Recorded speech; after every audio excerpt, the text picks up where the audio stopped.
The second gameplay trailer is out now and is absolutely crazy, including multiple new locations, new mechanics, a fan animation was spot on, and a full reveal of Catnap. So here are 10 secrets you definitely missed in the gameplay trailer. Number 1. At the beginning of the trailer, we see these slides that resemble cell animation, which we have seen before in the Archaic. But did you know in the last slide we get to see Theodore before he turned into Catnap? He's right there. Secret number 2. Throughout the trailer, we can actually see Catnap hiding in the shadows roaming around Playcare. The only way to make him go away is to flash some sort of light onto him, whether it be a flashlight or a flamethrower grab pack hand. You will see that flamethrower more later. Number 3.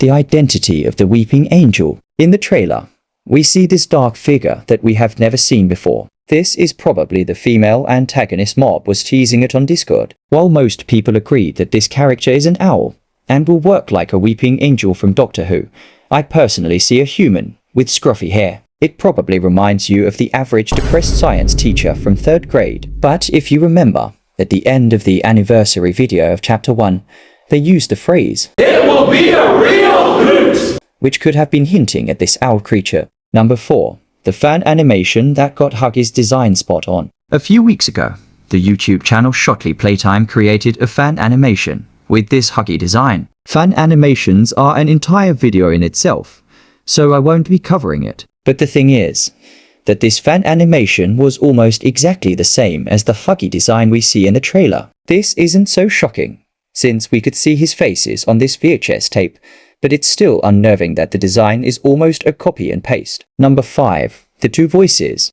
Throughout the trailer, we can hear 2 female voices, Poppy and someone else. You might think that it's only Poppy, but if you pay attention, you will notice a slight difference between both voices. The kids used to live here. Now look at it. To know what happened and why. This is your answer.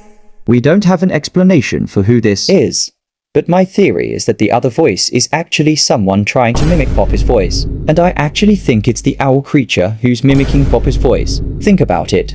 The Weeping Angels in Doctor Who have the ability to mimic someone's voice, but only if they kill them. The owl creature could be a little different, maybe kidnapping Poppy and stealing her voice. Poppy also has a history of being vulnerable and easy to kidnap, so this theory isn't too far-fetched. Number 6. New grab pack mechanics. In the trailer, we can see multiple new grab pack mechanics, like this red hand that works like a flare gun, this hand cannon that looks like a gun, or this toy car that presumably breaks through doors. There are also new puzzles that are much harder to beat compared to chapters 1 and 2. There is also the purple hand that we've seen before in trailers that launches the player in the air. Number 7.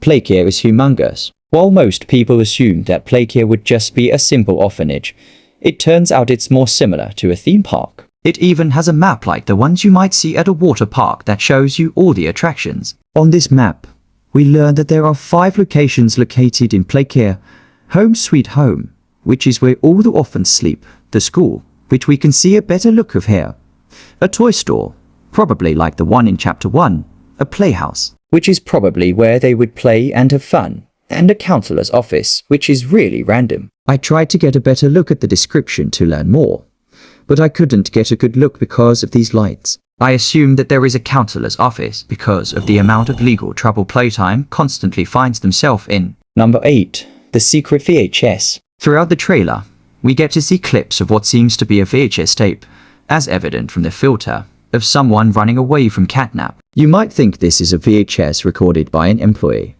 but I actually think this was recorded by a kid. I say this because the area they are in is very tight and cramped, with only a kid fitting inside of it. And if you're saying the employee is just crouching and walking, it wouldn't make sense, since the camera bounces up and down quickly like they are running, instead of shimmying around if they were crouching. Number 9. The underground. Throughout the game, we see this giant underground area that presumably is off limits to the children and employee only. This is also where Catnap's trophy for the prototype, or the prototype itself, is located. This area seems to be very unstable, and seems to be the place where all the giant holes we see in Chapter 2 go. We don't know if Chapter 4 will be located in another area, like the game station and Playcare, or just in these underground tunnels. Number 10, and the final detail in this video, the reveal of Catnap. We finally got a good look at Catnap, and he's horrifying. He has long limbs, sharp claws, and his spine is sticking out of his body. This seems to be his violent form, as his friendly form can be seen in the first gameplay trailer. I hope you enjoyed the video. Press the like button and subscribe.